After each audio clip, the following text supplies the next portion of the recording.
everybody. Welcome back to Fun, a spooky fun, a creepy fun.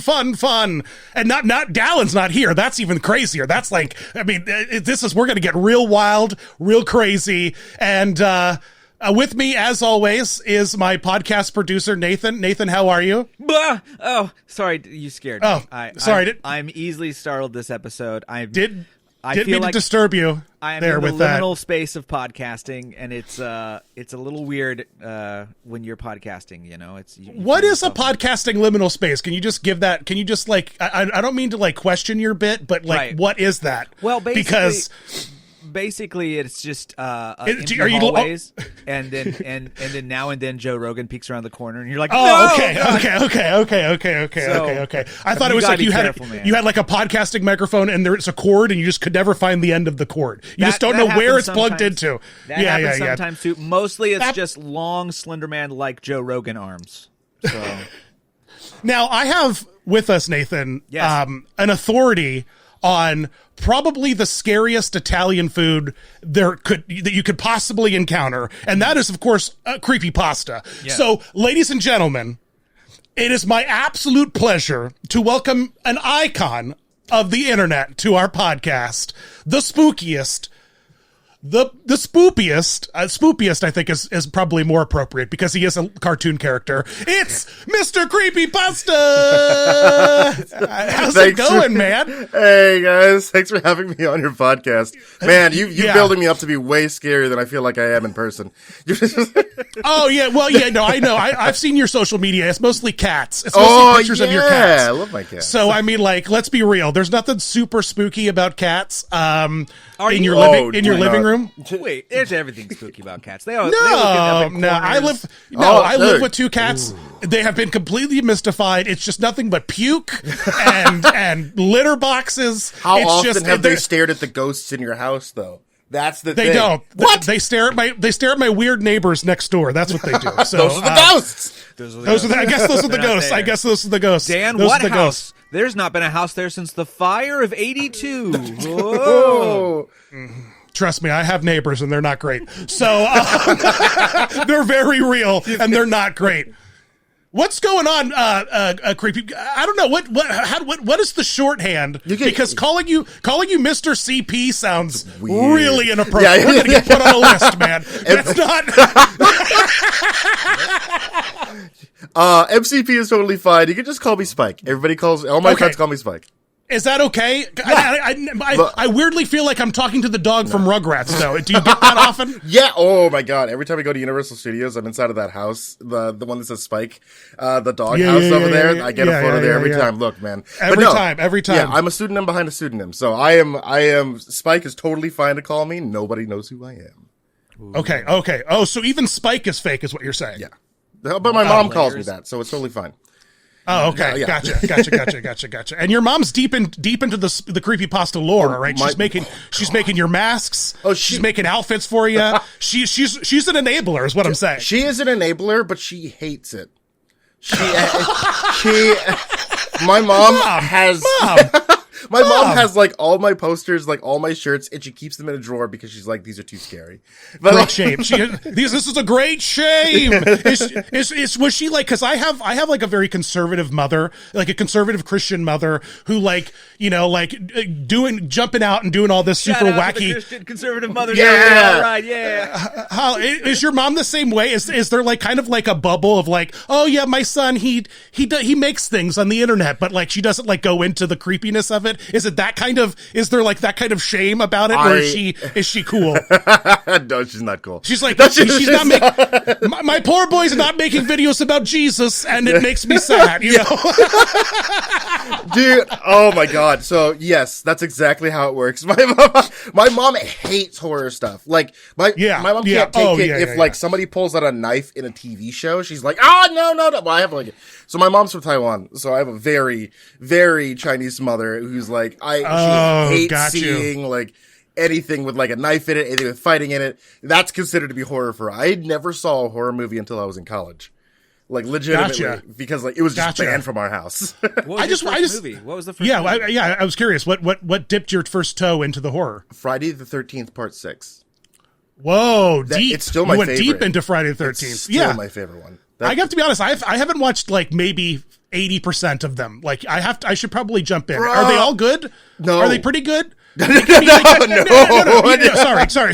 Don't misunderstand me. Are they campy and weird good? You know what I mean? Yes. Like, are they like genre building? Like you watch these movies and you're like, oh, I get where we got this from, and this from, or that from, absolutely, kind of thing. Oh know? yeah. Okay, that's what it's all campy. It's all good. See, that's the thing is like if you want to see good horror movies, I really feel like you could hit like the late 90s, early 2000s, and there's like a certain like level of good horror that you'll end up finding there. Like I'm super hot take when it comes down to horror, because like I've always saying, people always tell you like, oh, the 70s was the best time for horror because you get like a lot of weird like torture porn-ish kind of films at that point. Sure. And everybody always says like, you know, their first horror movies were the best ones, but no, I disagree. I think that's where we hit a weird level of campiness in the 70s and 80s where horror just didn't take itself seriously. And now like we get like a point where like being self-aware in horror is usually considered a bad thing. So it is, and it's interesting because being self-aware in horror, like that relationship with the audience, it like kind of like I'm in the camp of horror that uses like cheap jump scares immediately disqualifies as like being interesting to me. Because like if that's what you have to resort to get me to feel uneasy or tense, like you can do so much of that without like all of the aggressive jump scares. And I would say the line I draw in jump scares, and I would love to know where you're at with this, but like I think the best jump scare in any horror film is at the end of Alien when Ripley's in the escape pod and you don't realize the xenomorph has essentially blended into the like organic like mechanisms of the wall, and like his hand like just juts out, and it's not like the whole screen didn't cut, we didn't like jump cut to something else, but it was a legitimate jump scare that was in front of your eyes the entire time. And that I think is good horror storytelling. But when you're just like, spooky eyes like in the corner, let's quickly go there and show you a weird face, you know what I mean? Or like, what is it, Frank? What's that weird face? Frank, the spooky face with like, you know, no nose, looks like a big duck bill. Anyway, it's just like jumping to spooky faces. I don't like a jump scare. I just don't like a jump scare. Sure. I like a more psychological horror thriller. You know what I mean? Than I do like the aggressive visual. You know what I mean? Like, where are you on that? Where do you stand on? I mean, like I think like there's so one. The psychological horror. Ooh, I hate that word. So like psychological horror is always like a big thing because like everybody always says psychological horror, but like when it comes down to it, like everything in horror becomes like messing with your level of comfort and making you like messing with you psychologically. Even like when it comes down to a jump scare, there's usually the kind of thing, you know, the music cuts out, we pull into a single thing, pulls your attention, and then they get you like either with like a fake cutaway or something like that. I think those are easy to do because like that's every single jump scare. The one you described at the end of Alien though, that was sick. I think that was like so well done to have something in front of you that you would never have known it was there until it was there. Right. It's that final scene of Saw, you know what I mean? Where like that dead body has been laying in the middle of the room. Saw might be one of my favorite. You're talking about like early 2000s horror. Yeah. Might be. I was addicted to those movies when they came out because they were just so, they didn't lean into the like, I mean they did with the pig face like once or twice. But you could see that coming from a mile away and I appreciated that. You know what I mean? Mm-hmm. But like the actual psychological crazy puzzles and stuff, when the body stands up at the end of Saw, what a jump scare. What an absolute amazing jump scare. You know what I mean? That wasn't a jump scare. And that's the kind of stuff I guess I'm trying to say is that like my precious little tender young Christian heart, much like your mother, cannot handle some of these crazy jump scares. They just can't. And then like, and it just ruins it for me because then now I feel like I'm having an anxiety attack. My heart's like, you know, pumping and you know, like anyway. I think it like, I do think a jump scare has like its own place in like anything horror. And I'll even use them like in like my videos or like I would do like this like live storytelling, like panel at conventions or like a tour or whatever. And like I have a jump scare story because like I think the jump scare kind of like heralds back a lot to like you guys remember like when you were like at camp, or you guys would go like camping and you would tell like stories around a campfire, right? The ones that always stuck with me were the ones at the end where like the story was so good and like everybody's pulling you in, and then all of a sudden like whoever's telling it like grabs the guy next to them and like says something, which is just exactly the same way a film sets up a jump scare. It's the exact same setup. Right. I don't think that cheapens the story that's being told to you, but what it does is it does make that lasting. That moment is the one you remember. And I think that might be why, like, a lot of people tend to not like him, because you're like, oh, that one got me, but that was because it wasn't fair. You know? Yeah. And I guess it's that feeling, and not that I'm going into the movies to, like, no. It's not about being fair or not. It's just like, if the jump scare feels cheap, I like dock points. I guess I just dock points. You know what I mean? I guess that's just what it is. You know. Well, I mean, like every good horror movie, I feel like still has one in it. And that's like... Sure, yeah. Like I said, Alien, Saw, like these are good horror movies that have what I would define as a jump scare. Like a thing that you are not expecting to happen, and then boom, it's like, oh, that's like, it gets you. But it doesn't have to necessarily get you, you know what I mean? Like even The Sixth Sense in a way has jump scares that are done in a way that isn't like aggressive to the audience, but like, when they're doing the makeup in the mirror and she turns her face and you can see like how like disfigured and like burnt up like it's that kind of stuff that's like, oh, it's coming and that tension's building, but then it hits you, but not in a way that's like you're 11 years old and you're doing that like JavaScript mouse like maze game. And you're like hyper focused, and then that a spooky exorcist girl pops up. It's that kind of stuff that I guess just gets me. I don't know, just gets me. I mean, like those are the worst ones. I think that what you just described there is like that YouTube old zombie face pops out everywhere. Those are the worst. I can't. That's all it is from beginning to end. It just gets you to jump hard in the middle of the night. Yeah, I hate it. Absolutely. Yeah. But the definition of creepypasta does not include jump scares, right? Like, would you say? Well, that's a portion of it, or that's a good question, Nathan. Yeah, because I want to know. Because actually, I want to know. We're talking about horror stories, and horror stories are not creepypasta. So, like, I guess the question is, what is the delineation from Friday the 13th Part 6, like, that story versus, like old creepy, I don't know, creepy, what, I don't I have some examples, but I don't want to spoil what I'm going to talk about. So, like, what's the difference between, like horror tactics, horror movies, and creepypasta? Like, can you define that? Yeah, well, okay, so, creepypastas came from copypastas, is just copy pasting horror stories. That's where the name comes from. I would say like creepypastas themselves kind of harken back to you remember those emails you used to get like in the late 90s? They were like, hey, if you don't email this to 10 more people, then a creepy girl shows up and kills you in the middle of the night. That's what this is, except like instead of just saying a creepy girl shows up, they're generally giving you like more information on it, right? And that would grow and grow until it was like 2 or 3 paragraphs. And then like it went around on the internet, copying, pasting those messages. You have to paste those messages 10 places, right? And they became popular enough that people started like writing more lore and making longer things.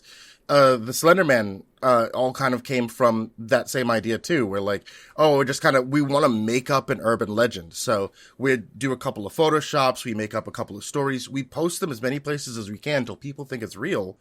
And then, like, it kind of builds itself into, like, society where we kind of believe that it's real. I say it kind of evolved from there. Now we're just kind of talking about straight-up horror stories. But, yeah, that's where it was. Yeah, well, no, so you're so interesting. So, like, it's almost like creepypasta in a weird way is like an oral tradition versus like, that traditional, like, oh, I'm writing it in a novel or I'm getting it, I'm presenting, I'm writing a play, I'm writing a movie, whatever it is. Creepypasta is a more organic sort of like, oh, it is the stories at camp around a campfire with a flashlight. It is that sort of like copy and paste one. It's just the story, copy and paste and spread across the world. But now we're all digital. Everything's digital. It's a digital footprint. Yeah. That's the way I always talk about it, is like, it literally like that. Like it was meant to be like an oral tradition being retold. It just can't really be like tweaked in your own way like it used to be.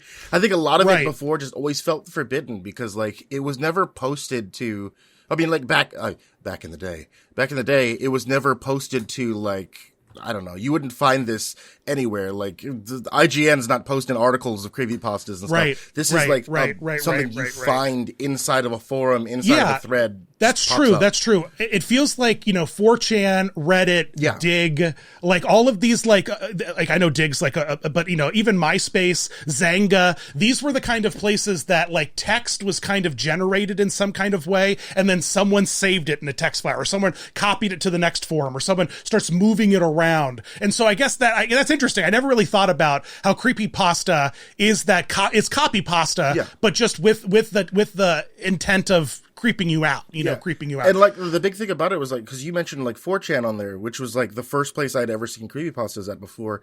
The thing that really sold it was that like everything on the board is anonymous. So you didn't know, like now a lot of authors are associated with what they write. So oh, this guy wrote 6 stories. He's a writer. But when you saw it there, you're just like, there's just someone random on the internet. Yeah.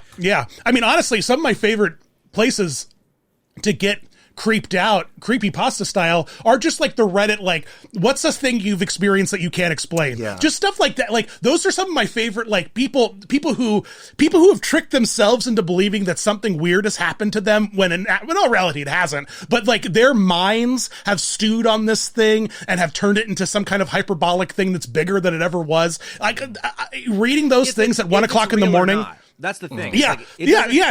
Exactly. In the end, no, it doesn't, because I'm reading it at 1 o'clock in the morning. I'm in a vulnerable place. My mind isn't 100% grounded, and so like I'm right there. You can get down those rabbit holes where you're right there with these people believing them as much as I mean, obviously there are creepypastas that are written as stories and they're just written to be written. But I love when an organic creepypasta pops up. I just love it. I just love it.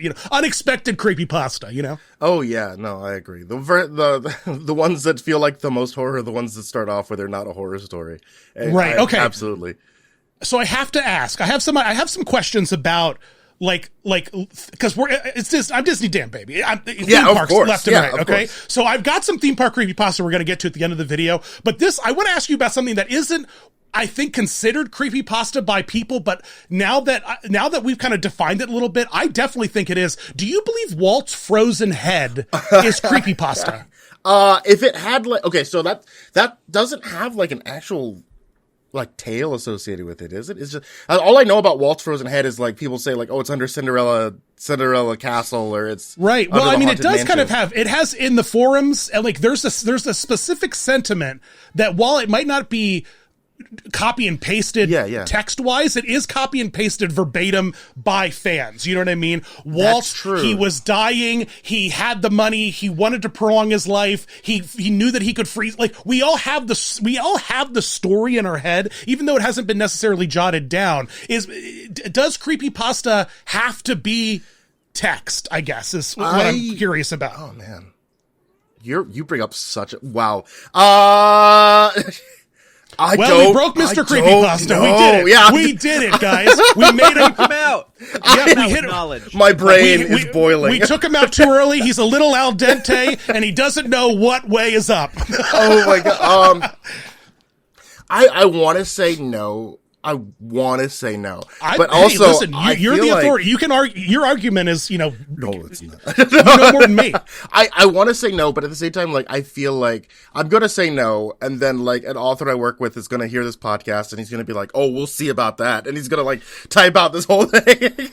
But hey, I welcome it. And please tag us when you do, like when you write the creepypasta, tag us and we'll share it if it's good. Only if it's good. If it sucks, it's not getting shared. I'm sorry. Spike will be the first one to say, I'm not reading your crazy creepypasta. Oh, that's amazing. Do you write your own? Do you have your own original creepypasta out there? Or is it anonymous stuff that people wouldn't know that it's yours? Remember that time when I told you that I'm a pseudonym behind a pseudonym? Yes. Yeah. I write. Cool.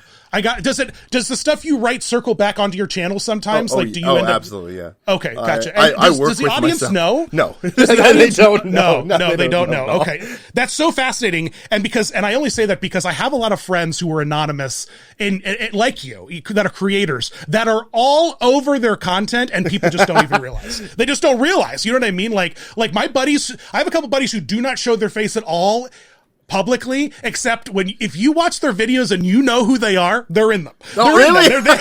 Oh yeah. That's amazing. Yeah. Well, I would have just said, so like the whole thing with a mask for me, like literally, like you can see like on my shirt and stuff, like the symbol that I wear on my shirt. It's literally just because when I started this when I was in college, I was super into superheroes. And like, I only wanted to wear a mask just because I loved the double identity thing. Yeah. I just kept it the same because people just wanted me to have a double identity. Spike, I think it's appropriate. If anyone believes that this version of, and I mean, I know that we've had like, Clark, he's like, hey, the Disney Dan you see on the channel is the Dan you hang out. Is the Dan I got to hang out with. It's real. It's authentic. And there is also a duality. Oh yeah. Making a character.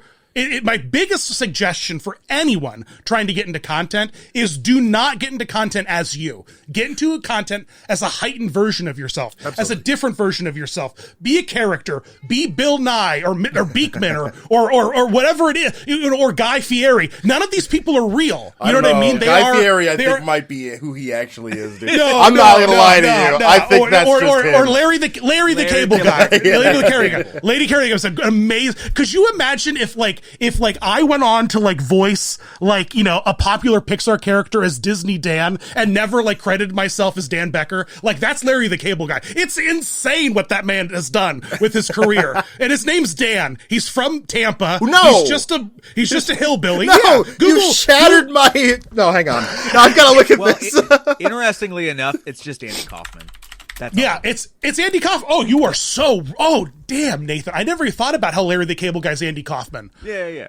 No. Wow, he really is. He really is Andy Kaufman. Yeah, and what's crazy is he was in his like late 30s when he took off. When he developed this character as a radio. I'm not saying that Larry the Cable Guy is Andy Kaufman, but maybe. Never seen him in the same room at the same time. I've never seen him in the same room. Oh man, I've been watching a lot of SNL 50th stuff, and Andy Kaufman is all over it, and I love it. He was incredible. He's incredible. So yeah, sorry to break your brain, Spike, but Larry the Cable Guy is not real. He's a fictional character. He's no different than one of Jeff Dunham's puppets. You know what I mean? Like it's just he's Ahmed the terrorist. He's just like a terrible stereotype. You know what I mean? Yeah. Okay. So I want to kind of go through some of, because you've been to the parks, right? You like Disney World, Disneyland. I'm a big fan of you. I'm a big fan of Dallin. I love Disney stuff. Disney history things are so fun to me. I annoy the hell out of my friends. I used to do Disney travel agent work. Oh, really? Yeah. I used to tell everybody that, like, if for like as Creepypasta, book your creepy vacations. No, they specifically said I cannot associate like that, like who I am with this, because Disney would get very upset. Sure, but like Universal would be like, "Come on down." Hey, well, I used to book. I don't get invited to anything, so I get it. I get it. But no, like I love Disney parks, man. I love them. Okay. Good. Okay, so you're well informed. So I kind of want to go down the path of like theme park creepy canon and get your opinion on what you believe is the best creepy canon pasta in the parks, because we have a lot of spooky rides. Yeah. We have Tower of Terror, Haunted Mansion, Carousel of Progress, Alien Encounter. There are a lot of Carousel of Progress. That family is caught. Yes, they're caught in a perpetual time loop where time does not change, and they have to experience the same thing over and over again in 4-minute clips for eternity. Okay. Yes, they are truly stuck in a creepy, endless time loop. I've you know what I mean? Never heard that, but that absolutely makes sense. Yeah, absolutely. Yeah, if the Tomorrowland movie had involved the Progress family and that kind of existential horror, that's terrifying to me. So let's pedal it back a little bit here, Spike. Let's talk about creepy canon. So let's start with Tower of Terror, which is Twilight Zone. Yeah. Which is like OG creepypasta. You know what I mean? Like, we wouldn't have a lot of what we have today in terms of horror, fandom and like that, like those deeply unsettling short stories. I think if not for Twilight Zone, I think it's a really iconic moment in horror history. How do you feel? Let's do like a 1 out of 10, creepy noodles, and you have to rank how creepy you think these rides are canonically lore-wise, okay? So Tower of Terror. Let's start with Tower of Terror. Small family, group of people, bad guy, they get in an elevator, young girl hit by lightning, disappear into the ether, come back and haunt us as spooky ghosts and mess with our elevator. Spike, talk to me about its creepiness. I honestly rank that pretty low. It's like a 3 or a 4 for me because like, I don't know if it's actually... I think because like there's not a lot of lore that actually surrounds it. Like we got more of that in the Disney Channel original movie. They kind of talk a bit about do we ever? Yeah, did we ever? Yeah. Did we ever? That's honestly most of the context I even have for that ride I think comes from that movie. Everything else like we get in like that little video is like people we don't know, just a group of people randomly get into an elevator. They're supposed to go to a club on the top floor, and then they're hit by lightning, and then it drops, ? Because we kind of see it drop, and then it like... Are they going to the Tip Top Club, or is the Tip Top Club... Oh, yeah, was that just in the movie? With the girl in their baggage, or were they checking in, and then I guess the Tip Top Club... I thought the Tip Top Club was just canonically at the top of the tower. Rod Sterling doesn't talk about it in the opening. That's true, actually. Tip Top is sort of this weird... new lore. Did Steve Gutenberg, is the Gutenberg movie that did the Tip Top Club? I don't know. You guys have to let us know in the comments. I don't in a while. I haven't been deep down that lore. Okay. So you're saying that kind of kills it for me then, because I was going to say that's like the creepiest thing. I was thinking like The Shining with that totally. Endless party kind of thing going on in the Tip Top Club would be like the creepiest part of that story. But now that you say it's not there, well, we know it is there. It is there now. Like I think there's been this desire in the last several years. You'll now see a poster for the Tip Top Club. That might have what started all this. You'll see a poster for the Tip Top Club in the gift shop, I think. And then when they do projections on it, they will showcase that there is something there at the top that people are dancing in. So I think that that's certainly an element. I don't think that it's ever been like, this is a... I think that some people were going to the rooms and some people were going to the Tip Top Club. If you remember, there's a lady and a man in a tuxedo. Yeah. All the way up. So I just looked it up here. There's posters in the attraction. Then for the 50th anniversary, they did the projection mapping where they animated the Tip Top Club, and it became more of like a pronounced thing. It was canonically lore, just like Jungle Cruise or Haunted Mansion or Pirates. They have all those little details on the wall, but the Tip Top Club was just canonically like the thing at the top. Okay, I'm going to say that, yes, I agree. In the modern era of spookiness, this is like a 3 or 4. Yeah. Although I have to give the space itself, the building itself, like a 7 out of 10 in terms of its creepiness. I mean, they had like, I think like Kimberly Irvine or something recorded the voices of like a lost girl from one of the Twilight Zone episodes that they embedded a speaker in a wall, and only in one part of the queue when you're standing there, you can hear the cries of like a lost girl in the 5th dimension or something. Like the queue itself is full of sort of like uneasiness. Like once you get into the elevator room, once you get into that like the creepiness, the creepy cannonness increases. But overall, I agree with you that it is more campy than creepy. The story itself, I think, is better. So let's talk about Tokyo. Do you know about Tokyo? Yes, I do. Okay, I've not been, but I know of it. Yes. Sure. That one has a little bit of a different story. It has a little bit more of like a tiki idol that's haunted kind of thing. Which wasn't that? No, that wasn't a Twilight Zone. But I don't. Shiriki Atundu. Yep. But there is that horror movie that's like the horror tiki movie. I feel like I've seen. I don't know. Those horror tiki icon movie. Yes. Well, here's what's cool, because when I was because I've been. As Dan knows, and I like to gloat. You have been, you son of a bitch. Well, let's see here. We have back here, of course, the actual Oh, that's cool. Tower of Terror. And the thing that we know when you're in the queue, it's first of all, you see the pre-show where Shariki disappears, which is very creepy. Yeah. And then you hear him chuckle throughout the queue.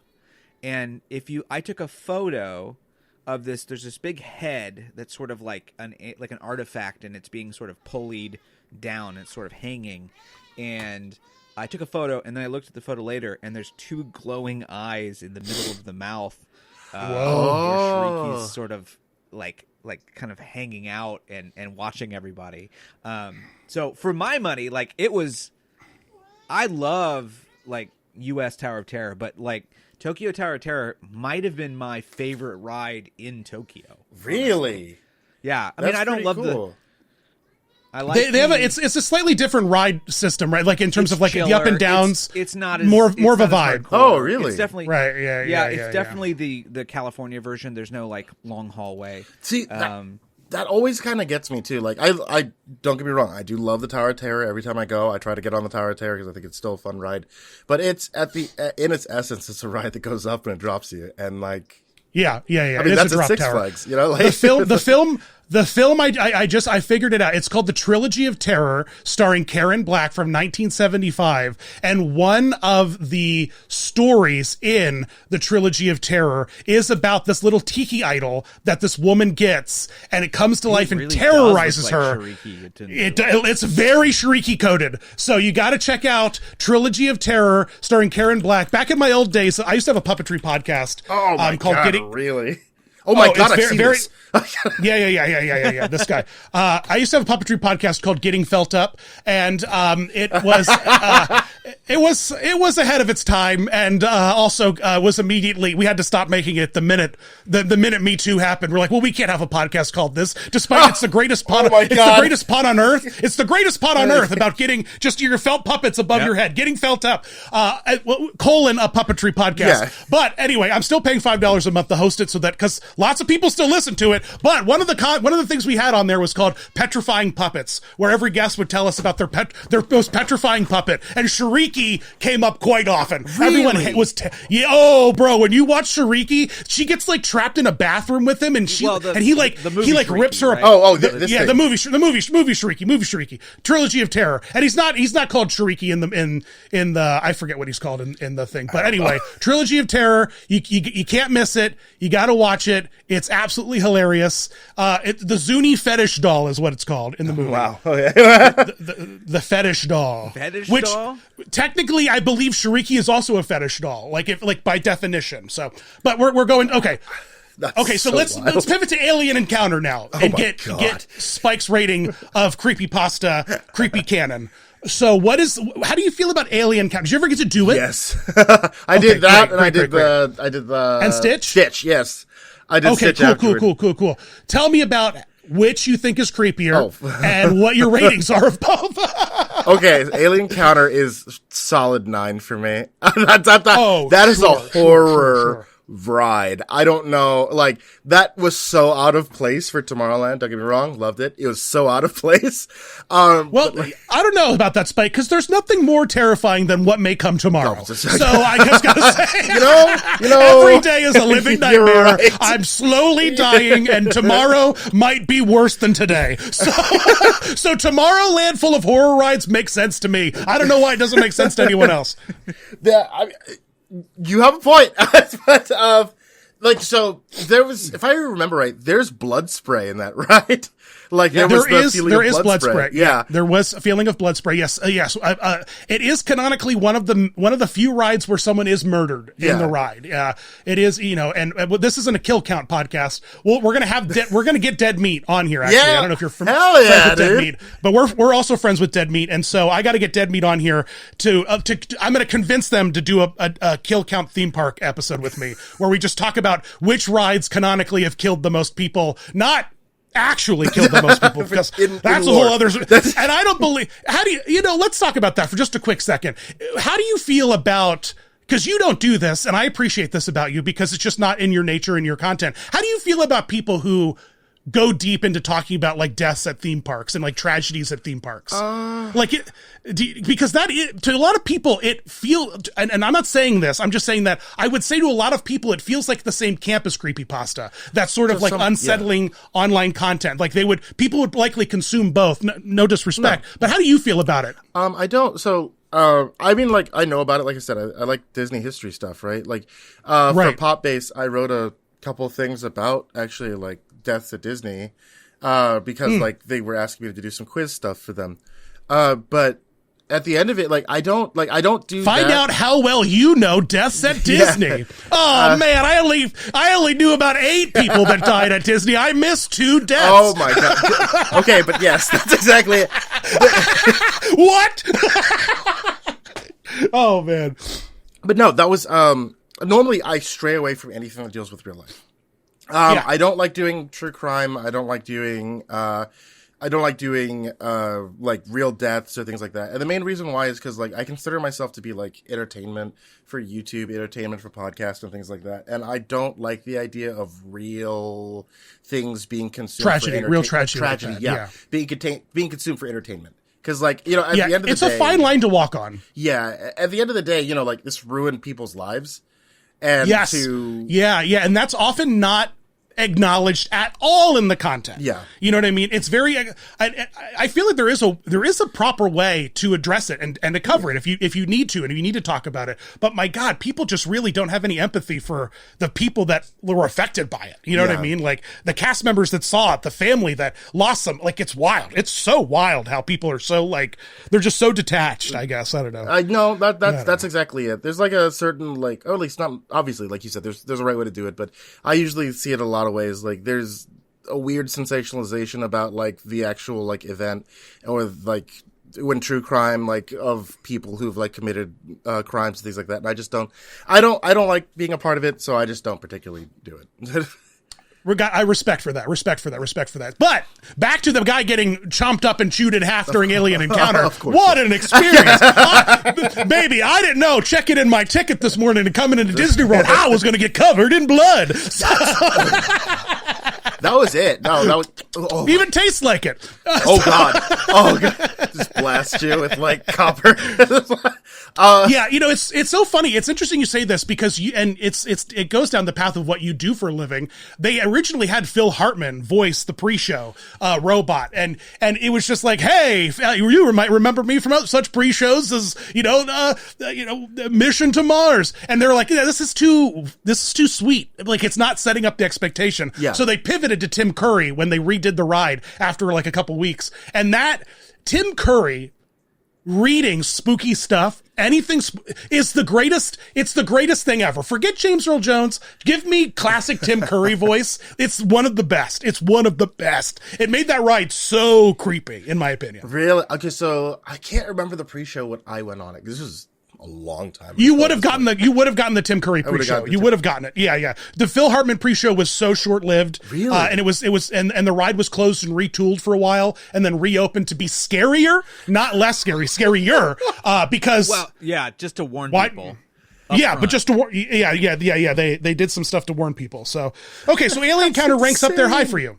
Yo, absolutely. Ranks up there high for you. Yeah. Okay. Well, I mean, like, it was intent. It's a ride that is built to be scary. So if considering that they did their job well, that ranks up there very high. That would rank up there very high. I feel like, if it was out today, anybody would still be terrified of that ride. It's not like honestly, it's insane to me that like we haven't in this modern day and age of Halloween Horror Nights, of childless millennials, of the horror seekers, of the thrill seekers. Yeah. It's insane to me that they haven't just invested a little bit of cash to just bring those 2 little spaces back. I know they're like half gutted, but like all the infrastructure, it's all still there. It's all still there.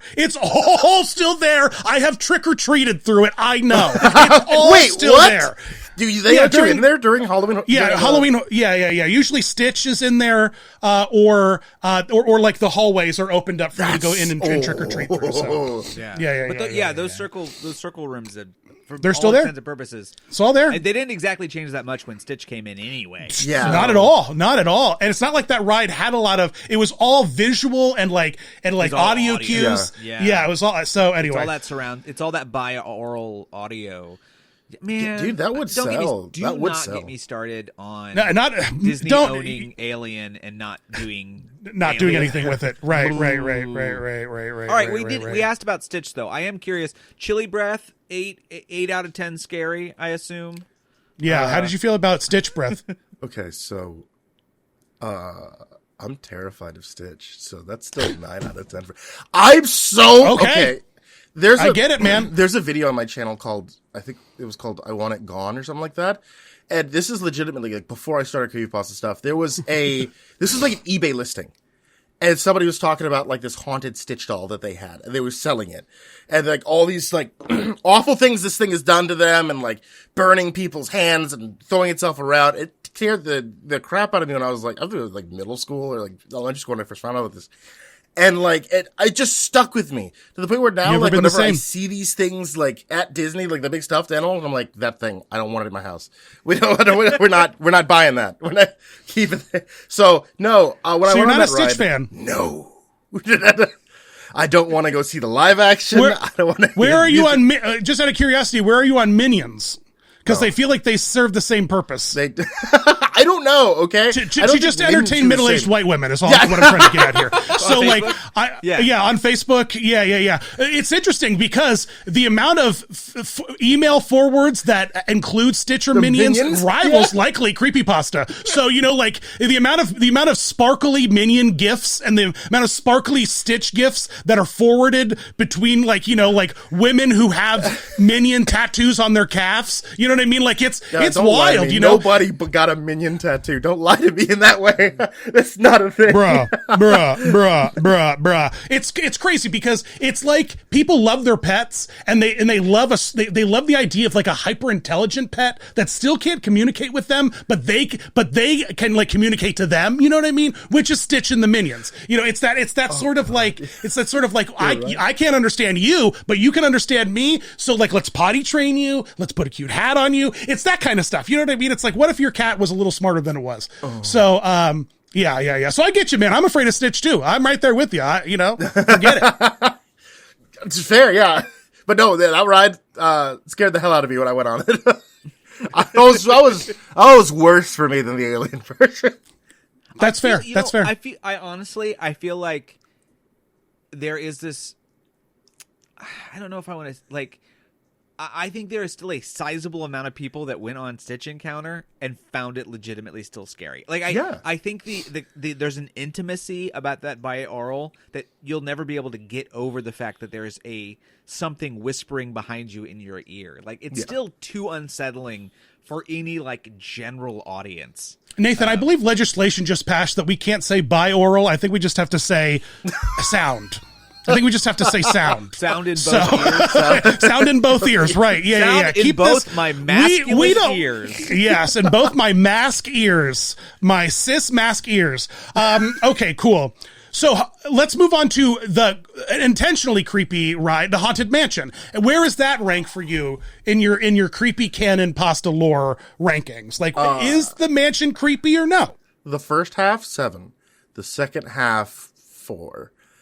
The first half, I think, legitimately does, like, I think it has some very interesting scenes that are, like, really well done. A lot of stuff in there that I think does get you tense, especially, like, when you go through the hallway where the doors are stretching and pulling open and things like that. When you go through the attic with, like, you see the heads disappear, and then, like, there's a woman there with an axe and things like that. It very much, like, because every time that you go into that ride, I think I always remember the graveyard. She doesn't have an axe anymore. She doesn't have an axe anymore. No, they took the axe away. They do it Magic Kingdom. The permits just got filed, buddy. She's losing her axe in Disney World too. You bet your ass. No, she doesn't have an axe anymore. You bet your axe. She doesn't have an axe anymore because there might be guests who have visited the park who their families might have suffered brutal axe murders, and that might be too triggering for them. Yeah, so we don't want to disrespect those guests, and we want to make sure that the space. The Borden family is still not over it. Right, yeah, exactly. Those are the Manson people, right? No, that's Lizzie Borden. No, chop people's head off with the axe. Wait. Yeah. So are the paintings with the heads missing still there? Yes, and so now she's a sorrowful bride. Now she's sad that she has lost her husbands, but even though canonically, the whole body of the husbands go away now, not just the head. Right? They all go. No. It's still the heads. They're still headless. Oh, really? It's not the. I thought for some reason. I don't believe so. They didn't change those, from what I understand. Oh, okay. Maybe not. We'll have Dallin on in a week or so, and he's there right now. He's there right now doing investigative reporting to bring us back information about what happens. So, she doesn't have an axe anymore, buddy. She's just a sad lady. You know. Cool. Like, is it? Are we like Leo? Like, is it like before Leota, post Leota, where the creep ends, or is it? Where do you? No, I'd say honestly, like even like after Leota, the ghosts are presented like they're not they're presented as having a party, but it kind of like falls into the same realm like what I was saying, like the Tip Top Club in like the Tower of Terror. It's not like they're enjoying themselves, sure, but the idea of being stuck in an endless party is not pleasant. You know what I'm saying? Like, if you were stuck forever in this ballroom where you're consistently dancing to the end of time, that's a curse. That's not that's not like a heaven to be in. And like, I feel like that losing her losing the axe doesn't actually hurt that scene. I think the real creep factor from the the attic comes from the atmosphere that you have. We just saw the ghosts are here. We went from like this little party that maybe is like an enjoyable moment. Yeah, this is like a cursed scenario, but once we go into the attic where we're just hearing a heartbeat and like hearing a woman speaking, it's like, what is around this corner? Because I remember the ghost singing and dancing inside of a graveyard. I don't remember this part. And then when you actually get over to the ghost singing and dancing in the graveyard, it's fun, right? We're a small world. Sure. So you're saying stuck in a perpetual situation that never ends and repeats itself over and over again is creepy and terrifying, which leads me beautifully into the next ride I want to talk about, the Carousel of Progress. I agree. The Carousel okay, great. I'm so glad you talked yourself into it. Yeah. Yes, it is a horror movie, bro. It is a horror movie. It's terrifying. It's super creepy. So in my personal opinion, Carousel of Progress has like an 8 out of 10. Creepypasta. You know what I mean? When you put it in that perspective, I think it definitely. John Progress has burnt billions of pounds of poultry. You know what I mean? Like, I would love to know.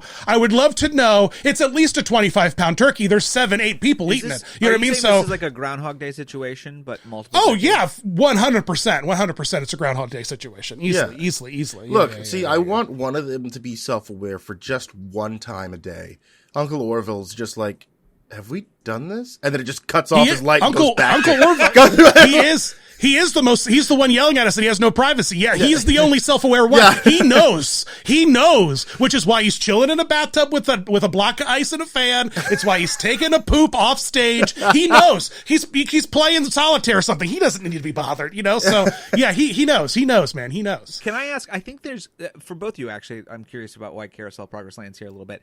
Beyond that aspect, I think that there is a little bit still of the uncanny animatronic thing that falls in line as well with some of these shows that brings a little bit of the creep. I'm not talking Five Nights scenario here, but is there something about that sort of uncanny valley of humans on a stage constantly repeating that and maybe not actually being humans that lends towards your creepiness, Dan? Okay, ask me that one more time. Okay. Is it weird that there are robots on a stage in a constant loop? Like, is that creeping you out? No. I'm just talking canonically. Yeah. No, the robots don't creep me out. The canon creeps me out. It's okay, so it's purely canon for you. There's not a... Oh, no. I'm not like, Chuck E. Cheese robots. Oh, so scary. I'm so afraid of robots without their faces on. You know what I mean? Look, I'm not 11 watching Fast Pass Facts. And I'm freaked out now. Like, my man. Right. Well, yeah, there is body horror to animatronics, for sure. Yeah. There is. But I don't know. I'm not necessarily I don't feel that way. Like I'm not creeped out in that way about the robots. Like by robots? No, not at all. But I mean, like I know a lot of people who are just like terrified of just in general seeing like animatronics those days. Like I force my friends to go through the Country Bear Jamboree every time I go. Because I say it's the best show in the Magic Kingdom. I mean, I don't know about the new one, but the old one was the perfect show. Oh yeah, I haven't seen it since but like, I would always say it's so good, but like, some of my friends are just like horrified to be sitting there watching animatronics on the stage. And I mean, like, I don't really, I don't understand it. Like, cause, I think like maybe that was just Five Nights at Freddy's influence on people, but like, that's what it is. There was a club of people I met in New Jersey who what they do is they collect and restore Chuck E. Cheese animatronics, which I think is the coolest thing ever. Cause they all work off of like pneumatics and it's like crazy. They're not like electronic like we think of them to be. Like even if Five Nights at Freddy's, they're like electricity shooting everywhere. No. But they had like some with like the skin off of it just to show how they work and all this stuff. And I was saying like, you know, with this like, I mean, people would be crazy about this now, right? Because, like, Five Nights at Freddy's came out, everybody would love this thing. And apparently, no.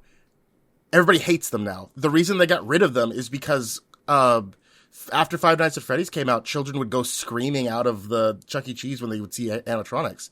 Like, I mean, kids love Five Nights at Freddy's. They're, like, all about it. But now, like...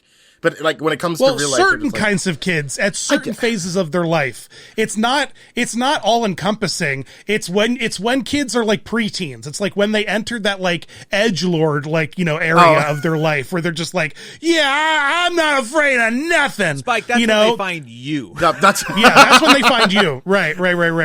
But when they're in my era, when they're in the Disney Dan era, and they're like, oh crap, there might be dead kids in these robots. Like that's that's when they're a little afraid of it. You know what I mean? When you can legitimately not, I think the phase is like when you eventually learn how to play skee ball, you're no longer afraid of animatronics. You know what I mean? But if you can't play skee ball, you are terrified of robots. So.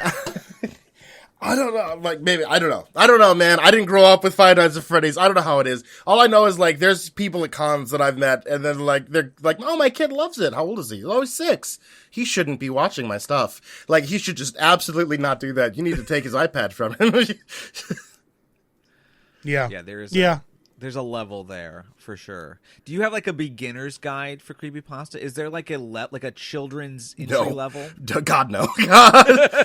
Kids should not be reading this. You ever want to like wake up to like your kid screaming in the middle of the night, the Slender Man's in my closet, I saw it. Yeah, that's what happens whenever they watch my stuff. Don't confuse your Mr. Rogers and your Mr. Creepypasta. No. Two different things.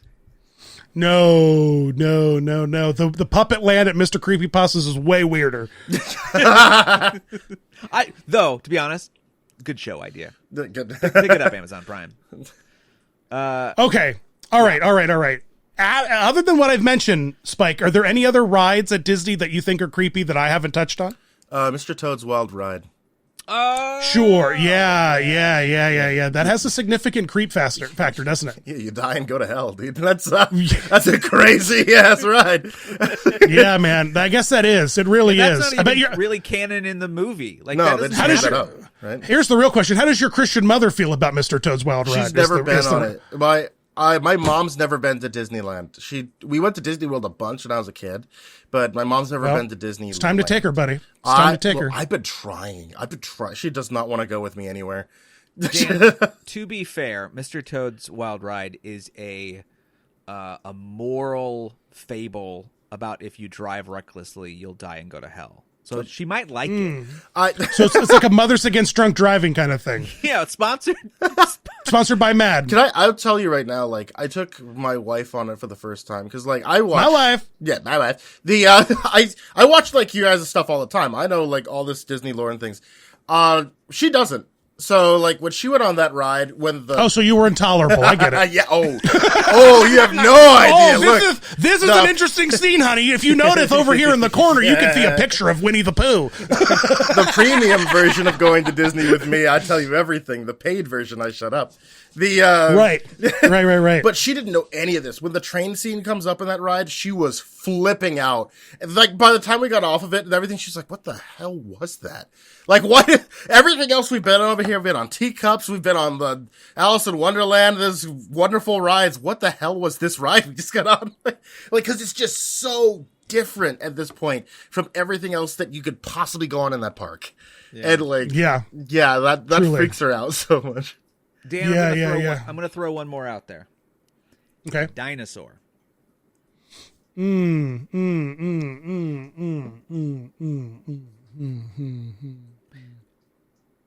creepy. What? Not creepy. Not creepy. Scary. Not creepy. No. I would say creepy to me feels like it's the thing that gets under your skin. Dinosaur doesn't get under your skin. It rattles your goddamn bones. It violently thrusts you around in the dark as dinosaurs try to eat you. There's nothing creepy. That's not creepy. Let me caveat it. One of the Carnotauruses is not working. Oh, yeah, I know. Yeah, that's true. It's just sure, there. but then we go back over to like the robot sort of thing, like the uncanny, that's not in the uncanny dead robot. True. That's not in the storyline. That's a good. Well, I'd still say this. Okay, if the atmosphere of itself wasn't creepy enough, the dinosaurs wouldn't scare you. If the dinosaurs are the things that get you, then the atmosphere has to be scary enough for you to be scared by the dinosaur. It's not that like it definitely does do that whole thing where a dinosaur pops out and goes boo, but like. It's enough that the Carnotaur feels like a threat that it makes you feel afraid. So Stephen King. Stephen King says there's 3 different ways to make something scary, or 3 different aspects to horror. Ooh, there is gross out horror, which is whenever you see something you don't want to see, such as like you would talk about Saw. Saw is those things where like you see a trap going on and then you don't want to see the end of the trap because something gory will take place. Then there's horror, which is to say that you're afraid of something physical that can hurt you or a character. So the first one would be like Dreamcatcher. Stephen King's Dreamcatcher, I think, would be like a good, like, gross out. Like, I don't know if you're familiar with that one. It's like the aliens in the Arctic and like, they like crawl out your butt and like there's blood everywhere. Yes. It's a real creep. It's a real gross out. It's a grossy Stephen King thing. Yeah. I mean, like, I usually describe it like, if you see things like puke, if you see things like blood, guts, poop, things like that, those are things you don't want to see. They're gross out horror, and they just kind of, like, sell it on that factor. A horror itself is like the xenomorph coming at you, right? You're afraid for Ripley because, like, she could get killed by a xenomorph. That's horror. And the final one is called terror, and terror is very hard to define, but terror is what you usually refer to as like a psychological horror. It's the idea that when you come home, like Dan, like you have all this like really cool stuff behind you right now, right? If you if you left your house and then you came back and like instead of like your Mickey and Minnie over there was 2 Mickey Mouses. Right. That creates a level of horror in you that like is really hard to define, but something is wrong. Yeah. It's the uncanny valley. It's that deep disturbance in the force that you sense. And I'm saying that there has to be a certain level of terror on Dinosaur for the horror of the Carnotaur to feel like the Carnotaur could be able to hurt you.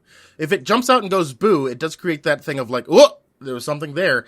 But to know that there's something that is going to jump out and go boo at you because of the surrounding atmosphere is the terror of it. There's a lot of darkness on that ride. There's a lot of, which is cheap.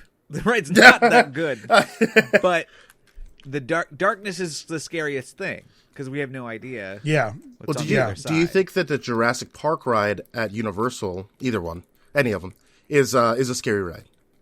No, I don't. It's not as scary as Dinosaur. I agree with you 100% on that. I would say I haven't been in the Beijing one, which looks very good, obviously, but yeah. Otherwise, no, I don't believe so. I think when you're going up the hill and the raptors are there's that moment where like you feel like you're not going very fast. Disco Raptor? No, it's no different than the Yeti. It's just strobe lights. I agree, but it still kind of gets me because I still am not prepped for when the lights are going to go. You know what I mean? Like, and I feel like I have to watch the whole thing. I'm not going to be. If anything, I would give. Here's the difference between Jurassic Park, Orlando, and Jurassic Park, California. Jurassic Park, Orlando. That dinosaur, that T-Rex, pops his head out real early, and it's like there, and you know you have no way of getting away. Whereas the one in California, it's on that weird little dolly thing, and it just kind of goes bleh, and it comes up right at the end when you're coming out. And I think it's definitely scarier when there's something that big roaring at you from a distance, and you can't, you can't leave. You can't duck it. Continue forward. Yeah. I kind of agree with that. I agree with that. Absolutely. Yeah. Okay. Okay. I guess it's creepy. Yeah. I guess I'll give it to you. All right. I have 3 of my favorite theme park creepypastas that I want to talk to you about briefly. And I hope you're familiar with them. I'm sure you are. We'll see. But I have 3 of my favorites, okay? Okay. The first one, and I think the first one I ever stumbled upon, quite honestly, and it's now deleted, but it was on our No Sleep back in the day. This is I'm talking 9-10 years ago. And the story was, I was an undercover security officer at Walt Disney World. Did I? Are you familiar with this one? I think so. I think I did that one. This is the creepypasta that is living with the land based, which is hilarious to me, because it's a educational department that is full of a bunch of freaking nerds from their agricultural internship. But I was an undercover security officer at Disney World essentially expresses that the house in Living with the Land is a facade for a Masonic temple child abduction ring. And children get onto Living with the Land. They ride the attraction, but when the ride gets to the end, children are missing off of the ride. And someone essentially hopped off the ride, went up and broke into the house, which led to a long hallway and a long set of stairs into a detention center, essentially, where they presumed children were held against their will and then carted off into slavery, I suppose. And there was a lot of speculation about, what is inside the house on Living with the Land. Have you seen this one? Have you dug into this one? I have not. No, I remember seeing on Twitter, you guys were talking about this before. I think it was you or somebody was talking about there's got to be some stories about the house because they could see shots inside of the house from the Garden Grill. And I was thinking no, nobody's written who would write a creepy story about Living with the Land? I cannot believe that this actually exists. I'm looking at it right now. Posted 9 years ago. 9 years ago. And and what's interesting, weird. I immediately would have assumed, this is a QAnon thing. Right? No. No. But to be 9 years ago. 9 years ago. Yeah. No connection whatsoever. No, this was more from the No Sleep era of people just doing, indulging in their own fiction to mess with people. Wow. And No Sleep was, of course, born out of those Ask Reddit threads that are what is the creepiest thing that's ever happened to you? Yeah. And so those things evolved into their own subreddit, and then people began to use them as writing exercises, yada, yada, yada. But what I was so fascinated by was the response of people who were who were either, playing along or weren't. They were oh yeah, my dad works at the parks. I'll ask him what he thinks or if he knows. And people reporting back, they're yeah, my dad, he asked around and there's nothing in that. It was people were talking about it. People were talking about it for a while. And, it's so funny to me that people think that because they can see in the window from the Garden Grill, naturally the whole house must be built out. There must be rooms in it. There must be a secret. That door probably doesn't even open. That door doesn't go anywhere. I would imagine the front door of that house Living with the Land. Sure. Yeah. The kitchen for the restaurant's right behind it or something like that. or no. I think it's actually the seating area for the land pavilion, the season seating area. I think. No. What is behind that wall? I'm trying to think of what's behind that wall. It's the offload area. There's nothing. It's the offload area. Yeah, it's got to be the offload area. Yeah, because the offload area is underneath the rotating restaurant, and on the other side of that wall is where the thing loops around before it goes into the farm. So it has to just be nothing. It has to be nothing. It can't be anything. So I'm a big fan of that one. That one was one of my favorite ones back in the day. And there were follow-ups. There were sequels. But it's quite hilarious that, it's quite hilarious that the land pavilion of all things was so have you ever thought too much about something and that's what ruins the mysticism of it? That's it. Cause so much about specifically Disney World that will ruin the mysticism of what the urban legends of mysticism. Yeah, absolutely, absolutely. Yeah. It's like watching John Oliver and then watching the one episode of John Oliver that you know a lot about the one topic, and you're like, wait a minute, are you all idiots? You know what I mean? It's like it's like, okay, I think you have a basic understanding of this, but you're clearly sensationalizing whatever's going on, even though you're acting like you're not. It's that kind of thing. It's like, once you really understand something, you're like, wait a minute, all media is stupid. So I get it. Yeah, that was a wild one. Okay, my second favorite creepypasta is one called The River Country Film. Are you familiar with this? Yes, I know this one. This is the flesh-eating bacteria one, right? That like yes. But it goes beyond that, because it evolves into I don't know. It's like a park urban explorer ghost story that then pivots strongly to like a hairless ghoul that loves water slides. It has such a weird ending about like, oh, that we found this like hairless Sasquatch ghoulish thing that loves sliding down the abandoned water slides, and then we watched it slide down the water. It's like, what is going on? What is going on? Right? The cryptid, Florida cryptid. The Florida cryptid. Yeah. It just takes such a weird pivot, like the William Shatner, Twilight Zone. Like there's a goblin on the wing of the plane. It's just like, well, did we have to include a goblin in this to make it scary? Why? A gremlin. Yeah. What? Everything wants to have every creepypasta story. Eventually, okay. Look, by the end of it, right? You want to merchandise. You want every creepypasta story wants to be the Jeff the Killer. They want to be the Slender Man. They want to be the Smile Dog. They want to have all these kinds of like, I want this story to explode to the point where everybody's going to start drawing fan art of my character. And let me just tell you, look, we tested the River Country tapes. Didn't test well unless we have a monster somebody can draw. That's the end of it. That's where that went to. So the scariest thing of all, capitalism. Yeah, capitalism. It gets us every time. It really, especially when we're not paying attention. So, yeah.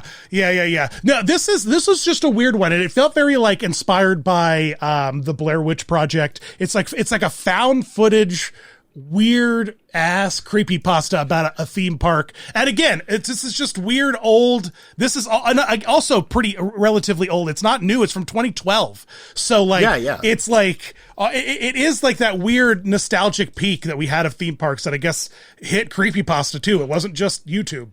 So it was everywhere. I'm going to ask you real quick. You just brought it up. Did you watch the Blair Witch Project? Like when it first came out, the first one? Mm-hmm. Did you think it was scary when you first saw it? No. Really? No, the very first one in theaters? No. Yeah. No. Really? I think like that. The entire lore that surrounded that like really sold me on that movie. The first one when it first came out. Sure.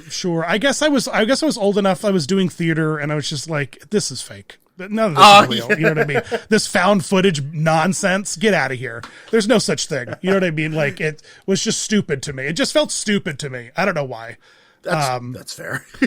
That was then again that whole jump scare kind of thing. Yeah, that whole found footage jump scare. Yeah, just stupid. Stupid to me. I don't know. Okay, last one. Here's another good one. Grad Night at the Haunted Mansion.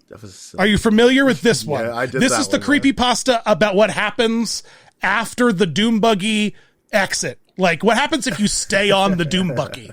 Well, what happens is you just end up at the beginning of the ride again is what happens. That's what, I hate to break it to everybody, but that's what happens if you stay on. But this creepypasta does not do that. It goes in a completely different direction. It gives Disneyland like a bunch of utilidors that it does not have. You know what I mean? Like, they like cross-pollinate, like, bizarrely. They're like, oh yeah, Disneyland's got to have a bunch of tunnels underground, don't they? And then like, it's like this weird, like, it's this weird, like, oh, like, we stayed on the Doom Buggy, and then we went through this portal, and before we knew it, we were exploring this whole like underground complex, and we hid out there and got lost, and then the novelty of it all wore off, and suddenly we were stuck in the Haunted Mansion on Grad Night. It's like, okay, that doesn't sound terrible to me. That actually sounds awesome. What? None of this is creepy. This sounds great. This sounds like a dream come true. Can I pay to do this?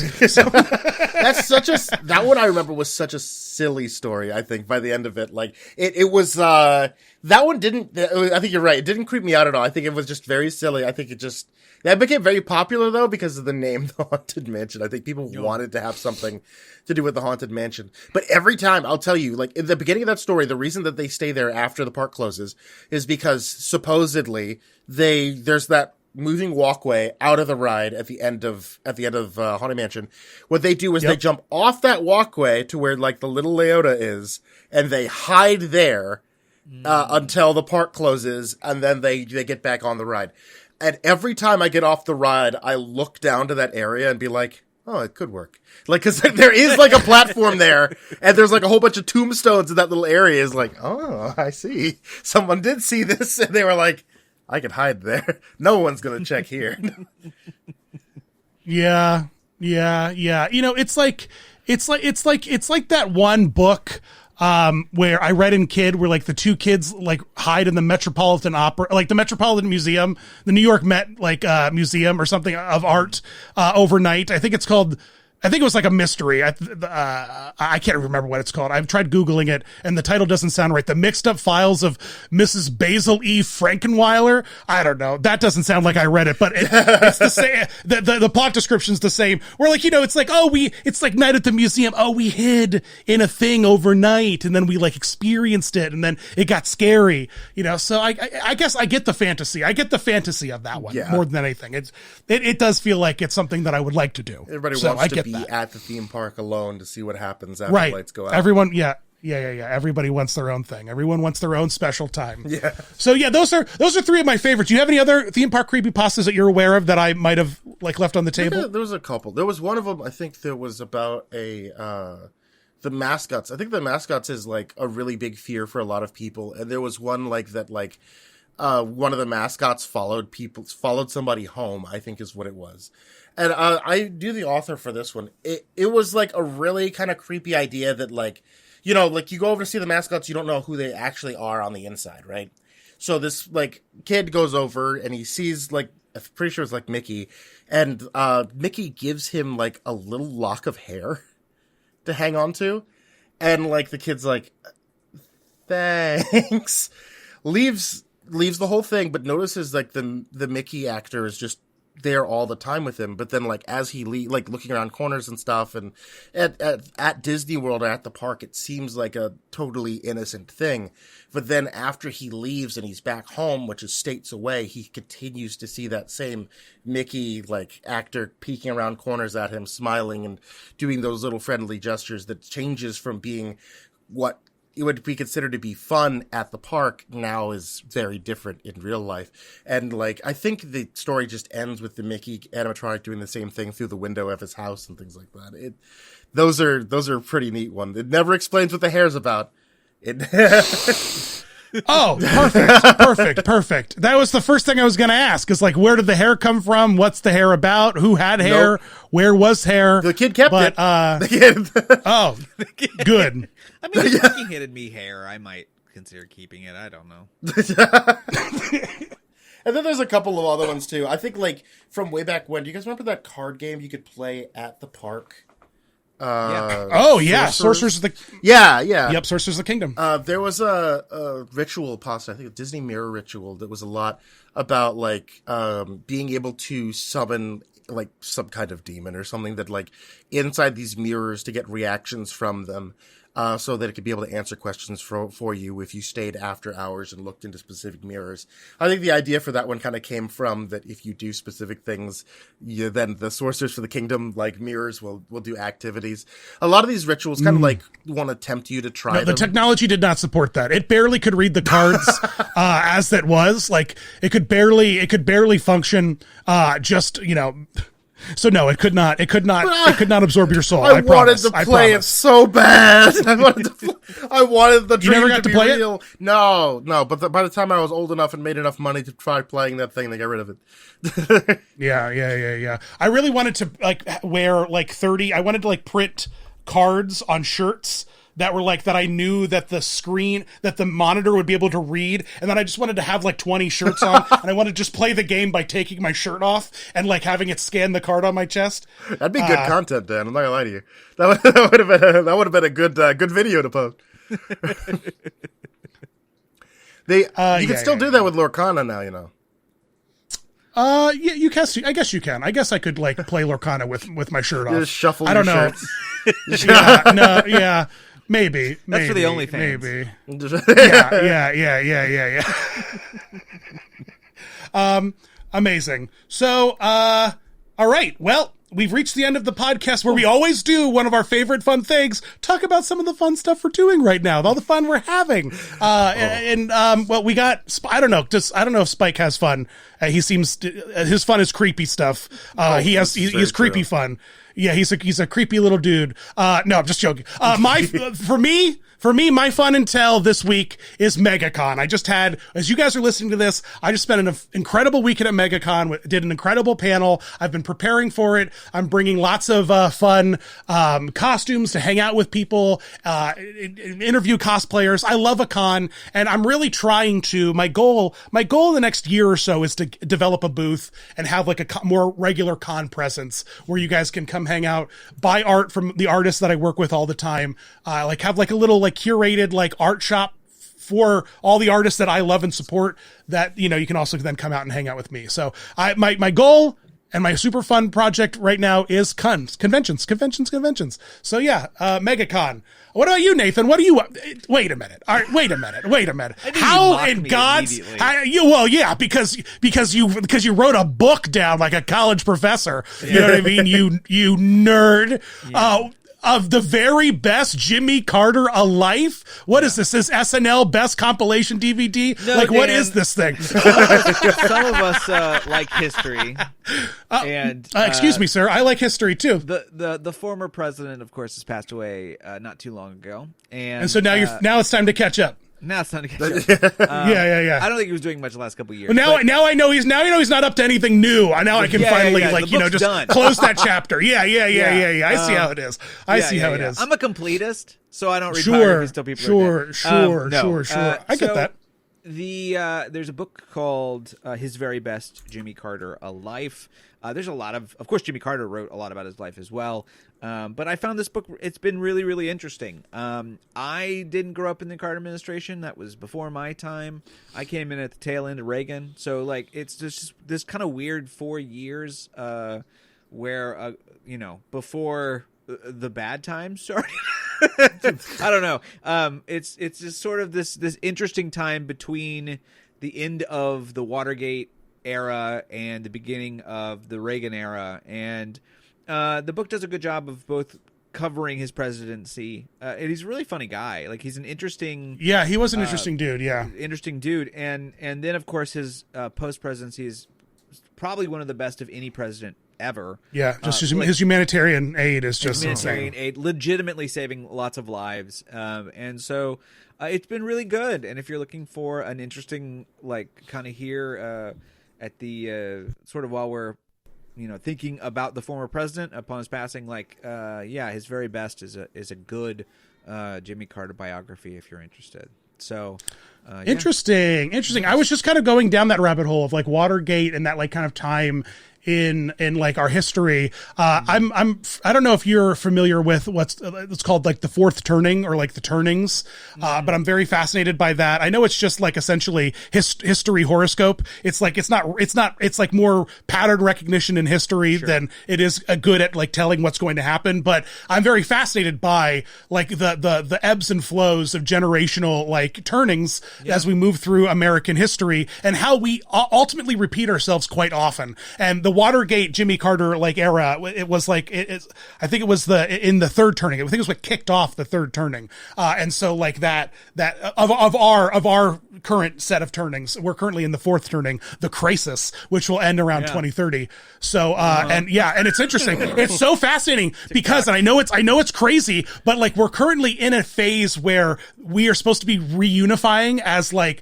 a new national like mental like perspective perspective. Like we're all supposed to come together under one banner, but we need something big to do that, to beat us over the head. The last time around, it was World War II starting. So like it was, so like 100 years ago. I guess my question is, how does 9/11 not fall into that? It did. It does. The 9/11 into the financial crash is the third turning. Oh, I see. The third turning. The third turning was the Great Depression. Like the last third turning was the Great Depression, the financial crisis, and then this was the housing crisis. 9/11 into the housing crisis kicked off that like distrust in institutions, which causes individualism, and so we're at like heightened individualism right now, and something will happen that will lead us into the first turning, the awakening, which will be a great convergence of think. Yeah. So, and World War II was that. Dan, throw on like a robe. And you got yourself a cult with this chat. Oh, yeah. Van Neistat, the iconic vlogger, he has done 2 visual book reports on this book that I am fascinated by. He just takes huge rolls of paper like you would see like on a photo shoot, and he just uses paint, and he just paints out squares and visualizes it to you so beautifully. You have to check out The Fourth Turning. It's just a great thing to think about. It's a great way to look at history and understand history, and how, because we generationally, every 80 years is a new generation, like 80-year blocks, and it's fascinating. I just, that's so I was just deep into the Watergate, Fourth Turning. If you're listening to this, go ahead and watch Van Neistat's 2 Fourth Turning book reports, and then come back and tell me I'm crazy, because it's the evidence is there, baby. Well, I'll just say you're crazy because you're crazy. It's nothing to do with the YouTube. Finger guns. Yep. Any guy who does finger guns regularly, he's crazy guy. So, ask the Fonz. So, hey, Spike, I hear you're playing Marvel Rivals, baby. What's going on? Not even play. I'm obsessed. Are you living? No, dude, I'm living it. Were you an Overwatch baby? No, I was not. No, okay. Me either. I loved Overwatch League. I was cheering for the Houston Outlaws for Overwatch League, but I never played Overwatch, not nearly as much as I playing Rivals. I, literally on Steam right now, I have unlocked every single achievement in Rivals because I just love the game so much and I wanted to master every single character. So, I'm obsessively playing this game every day. It's a problem, dude. What is your character? What do you play? What do you main as? I am a Loki main. But okay. I'm trying to learn Spider-Man. I just got a PlayStation 5, so and it was one of those free-to-play games. I'm a big Fortnite guy. I play a lot of Fortnite. Add me, brother. What are we doing? What are we doing? So I do. I have your phone number now, so now that's definitely going to happen. Because I play, and we got to get Dallin. Dallin, and I got to get in there. Nathan, you just missed a whole Godzilla season. Oh Godzilla my God, you missed came it. To the island. Came to the island. You could then play as Godzilla and stomp around the island, good. Destroying everything. It was a wild time. Mothra and King Kong was there. It was really cool. PGA golf. Oh, come on! Well, it's so funny. My girlfriend she says this all the time. She's like, yeah, Fortnite is their golf. It's like how he networks with people. He's like, come play Fortnite with me. We'll talk business. No, you're absolutely right. You're so I do. Video games are the new golf when it comes down to doing business. Yeah. I play Fortnite with the CEO of HalloweenCostumes.com. Yeah. That's how I get to, that's how we we shoot the shit. We talk about this. It's great. You gotta come over to my end and be classy, and we'll play PGA golf and on video game. No, Mario. If maybe Mario golf, I'll maybe Mario golf. I have Mario golf. Okay, that's fine. That's amazing. So, I played as Doctor Strange. He's good. I dug it. I can't understand the portal thing, but I like the shield. I was like, I'm going to be miserable at this. Might as well just be a shield for everybody, So I did that whole shield thing. Played a couple rounds. I played the whole Splatoon shark game they had for the winter. That was fun. I enjoyed that a little bit. A little infuriating, a little bit. But Jeff the Shark was new to me. Dallin's super big into Marvel Rivals, bro. You play with him? Oh my God. It's all he plays. It's all he talks about. It's so good. I've been trying to learn Spider-Man right now, which is one of the more difficult characters to be able to play in the game because it's all fighting game animation cancels, but it's a wild trip of a ride to try to learn it. Yeah, and see that kind of stuff. That's what it borders to like the build mode in Fortnite. Like I play zero build. Like I don't need I played StarCraft or Warcraft 3 back in the day just to like do some world building, and I played like super dumb computers just because I like to just hang out in the world and play. I don't need, you know what I mean? I don't need this business. Just let me relax. 100%. Let me enjoy this. I get you. Yeah. And normally I would absolutely be that way, but for some reason this game makes me want to learn. Well, it's because you wear the Spider-Man mask. You know what I mean? It's your identity. I want you to know, my mom made this mask before they used it in the Spider-Man movie. So he's wearing my mask. Very good. Oh, okay. I see. I didn't know Jack Kirby copied off of your mom. Gotcha. Creepypasta, Spike, what's fresh and new for people who want more creepypasta? Like, what are you doing next? What's coming up next? What are some fresh things that you're working on? I'm finishing off a couple different series right now. So, Eurydice, which is a sci-fi horror story, is coming to an end. The whole thing's going to be posted up soon. The ending part of, Bonesaw Vic's Cryptozoological Garden, The Bookman, is coming up, which will be the entire thing posted up soon. And for anybody who liked Tales from the Gas Station on my channel, which if you haven't checked that out, I strongly suggest you do. It's comedy horror. It's really good. I'm working with Jack Townsend, who's the author, for his podcast, Snake's Paw. And we're doing another episode of The Mud Skipper, which is a sci-fi comedy series where I get to play a stormtrooper who has died twice now. Amazing. Love that. Good for you. Hey, if you ever need cameos in your pastas, you got to give me a call. You know, I'm always doing stuff for everybody. I'm doing stuff for everybody. You got my phone number now, baby. You text me up. You can hit me up anytime. That's fun. I love it. I want to pitch you. I think that you should you should get a couple YouTubers together. I don't know where you're located, but we maybe we schedule it. We film a couple of them. We get you like down to Orlando or something. But we do a parody of Nickelodeon's "Are You Afraid of the Dark?" Dude, I'm so down. Instead, it's called "Are You Afraid of the Pasta?" Oh. And it's still the fireplace. We throw a little bit of Roselli into the fire, it turns green, or Fuselli, whatever. We just throw weird pasta into the fire to make it like spark. You know what I mean? I submit to and it's not the Midnight Society. It's the Spaghetti Sauce Society. Like we mess with this a little bit. It's the Spooky Sauce Society. So down. But I'm loving this, and it's all fair use. It's all parody. You know what I mean? Like it's effectively what the brand has turned into. Are you afraid of the dark? Are you afraid of the pasta? Yeah. So I just want to sit around. I just want to sit around a fire with you on television and tell spooky stories. So let's make that happen, please. Are You Afraid of the Pasta? Is hilarious, and I think that we could really do some business. The millennials need it. Please. The millennials need it, Spike. Please. I'm so down for that. I want to tell scary stories more often. Let me tell you, dude, like, I've been itching. I've been on tour telling stories since 2019, and that put a nix on my ability to do so. I'm so down to tell more stories live.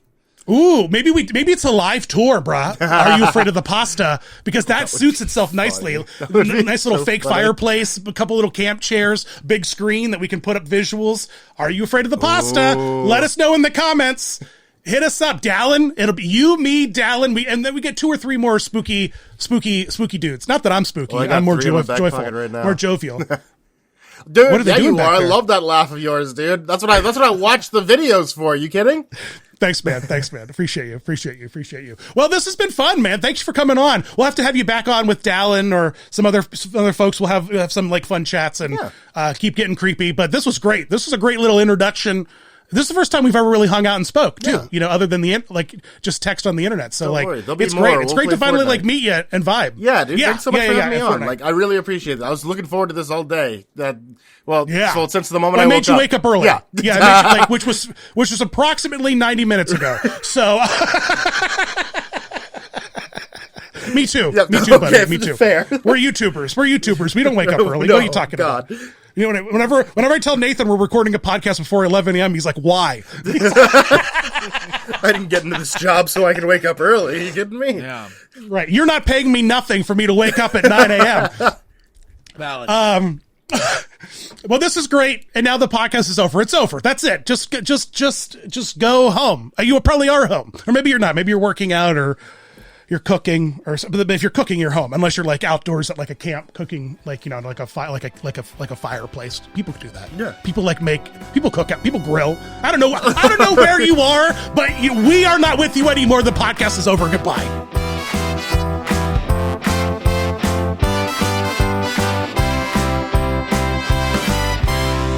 This has been a production of 710 Media.